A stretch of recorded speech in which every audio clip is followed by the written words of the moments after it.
అమరావతి చట్టబద్ధత బిల్లుకు పార్లమెంటు ఉభయ సభలు ఆమోదం తెలపడంతో తమ సుదీర్ఘ నిరీక్షణకు తెరపడిందని రాజధాని రైతులు సంబరాలు చేసుకుంటున్నారు. మరింత సమాచారం మా ప్రతినిధి కృష్ణ అందిస్తారు. ఉద్దండరాయనపాలెం నుంచి ప్రత్యక్ష ప్రసారం ద్వారా. రాణి ఏదైతే రాజధాని అమరావతికి సంబంధించిన బిల్లు ఉభయ సభల్లో ఆమోదం పొందడంతో రైతులు ఆనందం వ్యక్తం చేస్తున్నారు. ఏదైతే ఇక్కడ శంకుస్థాపన జరిగిన ప్రదేశం ఉద్దండరాయనిపాలెంలో ఇక 2015 విజయదశమి నాడు ఇక్కడే ప్రధాని నరేంద్ర మోదీ తొలి శంకుస్థాపన చేశారు. దానికి సంబంధించి గ్రామస్తులంతా కూడా ఎంతో హర్షం వ్యక్తం చేస్తున్నారు. ఏదైతే బిల్లు రాజ్యసభలో ఆమోదం పొందిన వెంటనే ఇక్కడ చంద్రబాబు చిత్రపటానికి పాలాభిషేకం చేయడంతో పాటు పెద్ద ఎత్తున బాణసంచా కాల్చారు. అలాగే కేక్ తిరుగుతున్నారు. మరి కాసేపట్లోనే ముఖ్యమంత్రి చంద్రబాబు కూడా ఇదే ప్రదేశానికి వచ్చి ఇక్కడ ఉన్న పవిత్ర మట్టి నీరు ఇక్కడ నమస్కరించనున్నారు. అలాగే ఇక్కడ ప్రజలను ఉద్దేశించి ఒక ర్యాలీలో పాల్గొని ఇక్కడ మాట్లాడడం కూడా ఉన్నారు. మరి ఏదైతే అమరావతి ప్రాంతంలో ఎక్కువ మంది భూత్యాగాలు చేసిన వారిలో దళిత రైతులు ఎక్కువ మంది ఉన్నారు. ప్రస్తుతం ఉద్దండరాయనిపాలెంలో కూడా ఎక్కువ మంది దళిత రైతులు ఈ ప్రాంతంలో భూములు సమీకరణకు భూత్యాగాలు చేసిన వారు ఉన్నారు. మరి వారిని అడిగి మరిన్ని వివరాలు తెలుసుకుందాం. చెప్పండి, ఏదైతే రాజ్యసభలో బిల్లు ఆమోదం పొందినప్పుడు అసలు మీరు ఎలా ఫీల్ అయ్యారు? ఏమనిపించింది? మేము చాలా సంతోషపడ్డామండి. మేము 5 సంవత్సరాలు పోరాటం చేసాం. 1631 రోజు రాజధాని కోసం పోరాటం చేసాం. ఈరోజు రాజ్యసభలో బిల్లు ఆమోదంతో మేము చాలా సంతోషపడుతున్నాం. సీఎం గారికి, నరేంద్ర మోడీ గారికి, లోకేష్ గారికి, పవన్ కళ్యాణ్ గారికి వాళ్ళకి పాదాభివందనాలు, చాలా థ్యాంక్స్ చెప్పుకుంటున్నాం. అదేవిధంగా మేము ఈ ఊర్లో పోరాటం చేస్తాంగా పోరాటం చేయాల. ఎందుకంటే 5 కోట్ల ఆంధ్రుల రాజధాని కోసం మేము భూములు ఇచ్చామండి. ఆ భూములు ఇచ్చిన కాడి నుంచి కూడా జగన్మోహన్ రెడ్డి 3 రాజధానులు ప్రకటించాడు. అప్పటి నుంచి మేము కూడా రాజధాని కోసం పోరాటం చేసాం, ధర్నాలు చేసాం, పాదయాత్రలు చేసాం. పాదయాత్ర చేస్తుంటే రోడ్డుని వెళ్తున్నా కూడా రోడ్డుని వెళ్ళలేదు.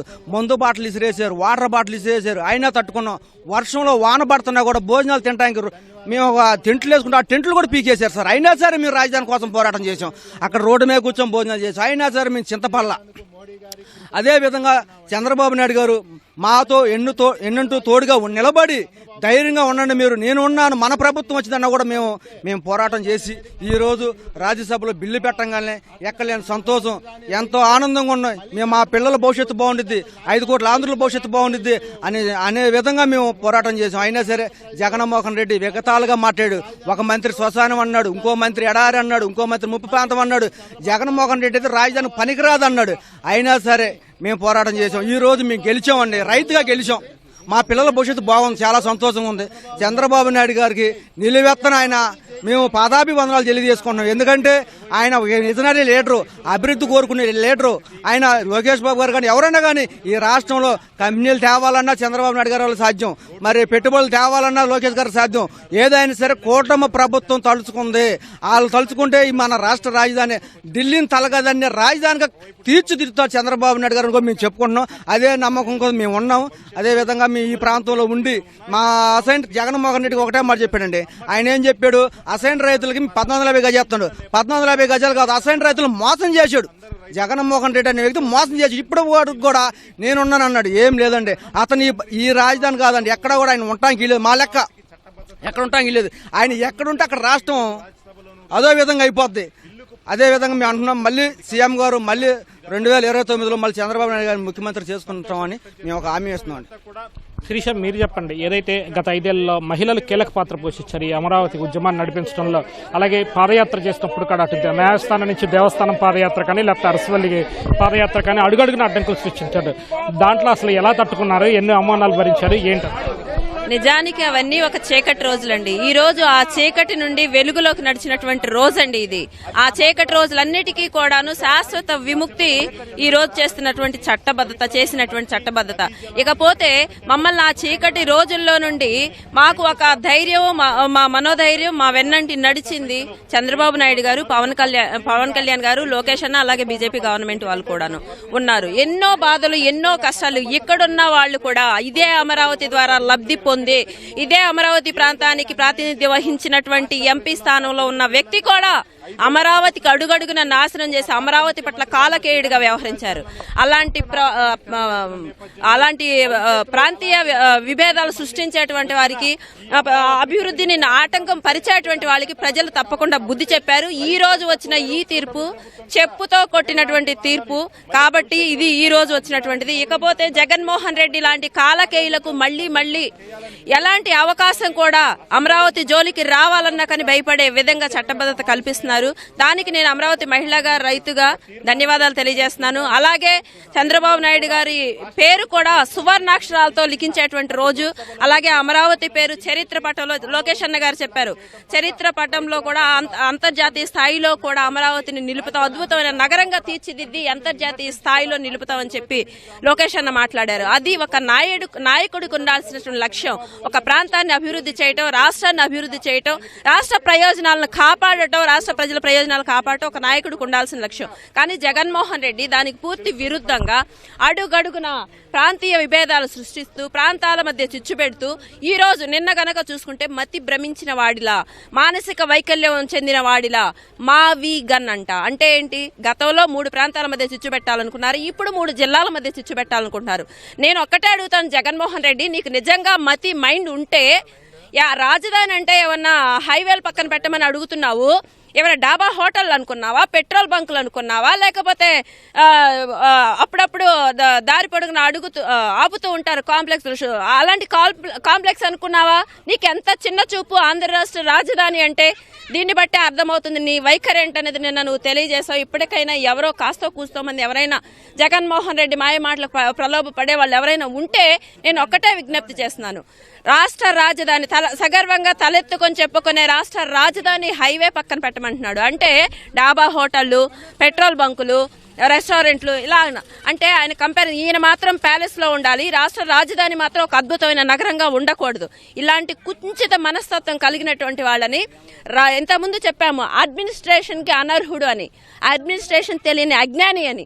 ఇతను రాజకీయానికి కూడా పనికిరాని రాజకీయ అవివేకి, రాజకీయ అజ్ఞాని. ఇలాంటి వాళ్లకు రాజకీయ సమాధి కట్టడం ఒక్కటే ఉంది మన ముందున్న మార్గం. ఇకపోతే మళ్లీ మళ్లీ మళ్లీ రావాలనుకునేటువంటి మహోన్నతమైన వ్యక్తి చంద్రబాబు నాయుడు గారు. అలాగే లోకేష్ అన్న గారికి, పవన్ కళ్యాణ్ అన్న గారికి కూడా హృదయపూర్వక ధన్యవాదాలు తెలియజేసుకుంటున్నాం. 100% ఇక్కడ 1631 రోజుల పాటు ఇక్కడ ఉద్యమం జరిగింది అంటే మహిళా ఉద్యమం. చరిత్రలో ఎక్కడ చూసుకున్నా కూడా అంత పెద్ద స్థాయిలో అన్ని రోజుల పాటు జరిగినటువంటి ఉద్యమం ఏది కూడా లేదు. అది మహిళా ఉద్యమం. మహిళలకు అంత ధైర్యం ఎక్కడి నుండి వచ్చింది అంటే, మేము రాష్ట్ర ప్రయోజనాల కోసం భూమినిస్తే అదే రాష్ట్ర ప్రయోజనాలను దెబ్బతీస్తూ భావితరాల భవిష్యత్తును కాలరాస్తూ ఉన్న సమయంలో ఒక తల్లి తన బిడ్డను కాపాడుకోవడానికి ఎంతకైనా తెగిస్తుంది. అలాగే అమరావతి మహిళలు కూడా జగన్మోహన్ రెడ్డి పెడుతున్నటువంటి విధ్వంసాన్ని, రాక్షసత్వాన్ని, దాస్తికాలని, ఆత్మగౌరవాన్ని ప్రతిరోజు చంపుకొని బ్రతకలేక అపర ఖాళీలై తిరగబడి 5 సంవత్సరాల పాటు ఉద్యమం చేసి ఈ రోజు సాధించుకున్నారు అమరావతిని. ఈ రోజు జగన్మోహన్ రెడ్డి ఇలాంటి కాలకేయ శక్తులు కన్నెత్తి చూడడానికి కూడా అవకాశం లేని విధంగా ఈ రోజు అమరావతికి చట్టబద్ధత కలుగుతుందంటే మహిళా తల్లుల యొక్క త్యాగం, అలాగే 270 మందికి పైగా ప్రాణాలు కోల్పోయినటువంటి వైనం, వాళ్ళందరి ఆత్మ కూడా ఈ రోజు నిజమైన శాంతి లభిస్తుందని చెప్పి నేనైతే నమ్ముతున్నాను. ఇక ముందు రోజుల్లో కూడా అమరావతి అజరామరంగా వెలుగుతుంది, అలాగే అద్భుత నగరంగా ప్రపంచ పటంలో నిలుస్తుందని చెప్పి మాకు పూర్తి స్థాయిలో నమ్మకం ఉంది. దానికి భరోసా ఇచ్చినటువంటి లోకేష్ అన్న గారికి కూడా థ్యాంక్స్ చెప్తున్నాను. ముఖ్యంగా రాజధాని రైతుల తరపున, మహిళల తరపున చంద్రబాబు గారికి, పీఎం మోడీ గారికి, లోకేష్ గారికి ధన్యవాదాలు తెలుపుతున్నామండి. జగన్మోహన్ రెడ్డి గారు ఇది మచిలీపట్నం, బందరు, గుంటూరు రోడ్లు అమ్మడి పెట్టేది కాదండి, కనీసం బండి పార్క్ చేసుకోవటానికి కూడా ఖాళీ స్థలం చూసుకుంటారండి. అట్నే రాజధాని కోసం భూమినిచ్చిన రైతులు 270 మంది చనిపోయినా కానీ కనీసం నీకు మళ్ళీ ఇప్పుడు ఆటలుగానే ఉంది, జగన్మోహన్ రెడ్డికి ఆటలుగానే ఉంది. ఇప్పుడు పార్లమెంట్లోనూ అసెంబ్లీలోనూ మొత్తం చట్టబద్ధత చేసినా కానీ మావీగమ్ అంట ఏంటో మరి, అదేంటో మావీగమ్ అంటే మరి ఇక్కడ రైతులు 29 గ్రామాల రైతులు 35,000 ఎకరాలు ఇచ్చిన రైతులు ఏమైపోవాలని ఆలోచన చేస్తున్నాడు. కనీసం ఒక మనిషికి దెబ్బ తగిలితేనే ఆలోచన చేస్తాం, కనీసం అడుక్కునే మనిషి వస్తేనే ఇంటికి వచ్చి అడుక్కునే 2 రోజులు అయిపోయినా 3వ రోజు అయినా ఒక ముద్దేస్తాం. 5 సంవత్సరాలు మేము అలుపెరగని పోరాటం చేసినా నీకు ఇంకా కనీసం మా మీద జాలి అనేది చూపించకపోతే పర్వాలేదులే, కానీ మమ్మల్ని ఈ రకంగా హింస పెడుతున్నావు.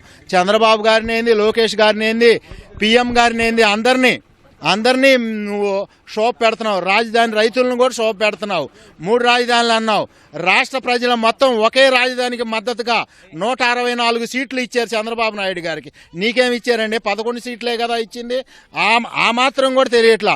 మళ్ళీ పార్లమెంట్లో బిల్లు చేసినా కానీ రేపు మేము వస్తాము, మేము అందరం కలిసి మళ్ళీ మేము పార్లమెంట్లో చేస్తాం, మళ్ళీ 3 రాజధానులు.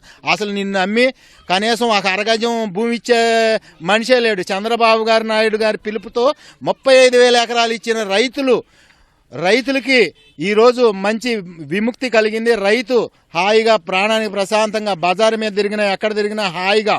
మేము బిడ్డల కోసం దాచుకున్న భూమిని రాజధాని కోసం ఇచ్చామండి. రాజధాని కడతారని ఇచ్చాం. మీరు 3 ముక్కలు ఆడతారని మేము ఇవ్వలేదండి. మేము దాచుకున్న భూమిని మీకు ఇస్తే మీరు దోసుకుపోవాలని చూశారు. అందుకే మీకు 11 సీట్లే ఇచ్చారు. మళ్ళీ ఈ మాట ఇంకోసారి మాట్లాడి మళ్ళీ మావీగాని అన్నారు కదా, ఆ 11 సీట్లు కూడా రావు జగన్మోహన్ రెడ్డి గారు. అమ్మా మీరు చెప్పండి, 5 ఏళ్ల పాటు మీరు ఎన్నో మీ చుట్టూతో ఉన్న వాళ్ళని ఎంతోమందిని కోల్పోయారు. మీతో పాటు కలిసి ఉద్యమం చేసిన వాళ్ళు కూడా ఒక్కొక్కరు కూడా ప్రాణాలు అయి కోల్పోయారు. అప్పుడు సంఘటనలు గుర్తు చేసుకుంటుంటే ఈ రోజు ఏమనిపిస్తుంది? అసలు ఈరోజు జై అమరావతి, జై హో ఆంధ్రప్రదేశ్. ఈరోజు ఎంతో సంతోషంగా ఉందండి. మా చట్టబద్ధత కల్పించినందుకు. మేము ఉద్యమాలు చేస్తుంటే కనీసం ఏమీ లేకుండా చేశారు. గొడుగులు వేసుకొని కూర్చున్నాము. ఎట్లా చేసామో మాకే తెలుసు. నేను మా ఇంటి ముందు ఎప్పుడు ముగ్గులో రాసుకుంటా, ఒకే రాష్ట్రం ఒకే రాజధాని, ఇవన్నీ రాసుకుంటున్నానని ఒక ఎంపీ వచ్చి నా ఇంటి ముందు చెరిపేసి నన్ను నానా మాటలు అన్నాడు. ఆడ మనిషిని ఎప్పుడైతే అంటాడో అప్పుడే పతనం వాళ్ళకి ఉంటుందండి. ఎప్పుడూ కూడా ఆడ మనిషిని ఇచ్చేయకూడదు. ఆడవాళ్ళ కన్నీళ్ళలోనే కొట్టుకుపోయిందండి ఆ ప్రభుత్వం అనేది. ఇక ఆ ప్రభుత్వాన్ని అసలు కలుసుకునే పనే లేదండి. ఇక జన్మలో అట్లాంటి వాళ్ళు రాకూడదండి. ఇప్పుడు రాముడు రాజ్యంలో ఎట్లా ఉన్నామో, నరకాసురుడు రాజ్యంలో ఎట్లా ఉన్నామో అట్లా ఉన్నాం ఆ పాలనలో. అదంతా వదిలిపోయి రామరాజ్యంలోకి వచ్చాము. మాకు సుభిక్షంగా ఉంది. మాకు ఎంతో సంతోషంగా ఉందండి. ఇప్పుడు మోదీ గారికి, చంద్రబాబు నాయుడు గారికి ధన్యవాదాలండి. చాలా ఫేస్ చేసామండి. భోజనాలు తింటుంటే భోజనాల్లో ఇసుకపోయటము, బాత్రూములు లేకుండా చేశారండి ఆడవాళ్ళకి. 45 రోజులు ఉన్నానండి నేను కూడా తిరుపతి నడిచినప్పుడు. ఒక్కరోజు కావాలి ఇంటికి వచ్చాను. ఆ రోజే మిస్ అయ్యానండి. భోజనాలు ఇచ్చేసిన రోజే మిస్ అయ్యా. నెల్లూరు జిల్లాలో బాత్రూములు తీసేశారు, అన్నం లేకుండా చేశారు. రోడ్ల మీదే ఉన్నాం ఆడవాళ్ళం అందరూ. చాలా ఇబ్బంది పడ్డామండి. ఎంతో నరకం అనిపించామండి. జై అమరావతి, జై జై అమరావతి, జై జై అమరావతి అండి. రాజధాని అమరావతి కోసం ఆ రోజు మహిళలు పడిన కష్టాలకు ఈరోజు ఫలితం దొరికిందండి. ఒక దేవస్థానంలో చూసి అసెంబ్లీలో ఆ రోజు వైఎస్ జగన్మోహన్ రెడ్డి ఒక వికృతి శాసనలు చేసి తన తోటి ఎమ్మెల్యేలతో ఆ రోజు చంద్రబాబు గారిని, వాళ్ళ సతీమణి గారిని ఎంత అవమానించారో ఇవాళ ఆ తల్లి బాధ తన కుటుంబాన్ని దాకిందండి. తల్లి చెల్లెలే తనకి ఎదురు తిరిగారంటే ఒక ఆడదాని కోపం, ఆ ఆడదాని బాధ ఎట్లా ఉండితే జగన్మోహన్ రెడ్డి గుమ్మాన్ని దట్టిందండి. అదేవిధంగా ఈరోజు ఈ కార్యక్రమం చంద్రబాబు గారికి పాలాభిషేకం చేసుకున్నా, టపాసులు కాల్చుకున్నా, ఇంకోటి చేసుకున్నా 1631 రోజు ఈ మహిళ తల్లులు చేసిన ఉద్యమానికి కష్టం ఫలితం ఇవాళ దొరికిందండి. దేనికంటే ఆ రోజు చేసిన వైఎస్ జగన్మోహన్ రెడ్డి చేసిన వికృత శాసనలు ఎట్లుండి అంటే ఇంట్లోంచి బయట రానిలా. ఇక్కడ పుట్టిన వాళ్ళకి ఆధార్ కార్డులు కావాలంట, పాస్ కార్డులు కావాలంటే వాడు బొంద కార్డులు కావాలంట.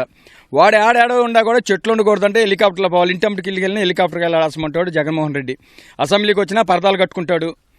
అసమంటోడు రాష్ట్రాన్ని పరిపాలిస్తా అంటే 3 రాజధానులు పెడతాడంటే వాడు బొంద పెట్టుకుంటాడు. అసమంటే నాయకుడు మనకు అవసరం అండి. ఇవ్వలేదు ఇంకో కొత్తగా 3 విలేజ్లు కలిపి ఒక రాజధానిగా సృష్టించాలంట. ఒరే దద్దమ్మా, నీ ఇల్లును నువ్వు కాపాడుకో. బెంగళూరు ప్యాలెస్లో కానీ, లోటస్ పాండ్లో కానీ, లేకపోతే తాడపిల్ల కొంపని 3 ప్లేస్లో కట్టుకున్నావు. 3 కాపాడుకో. తర్వాత ఏమన్నా 11 సీట్లు పెంచుకుని ఆలోచన చేసుకో. కానీ ఉన్న 11 ఇంకోటి పోతే ఒకటే మిగిలిది. ఆ ఒకటి కూడా నువ్వు గెలుస్తావు. నీ చెల్లెల్ని నీ మీద పోటీ చేసేటట్టుంది.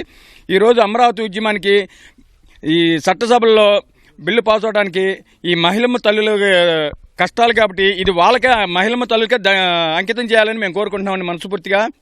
జై అమరావతి, జై జై అమరావతి.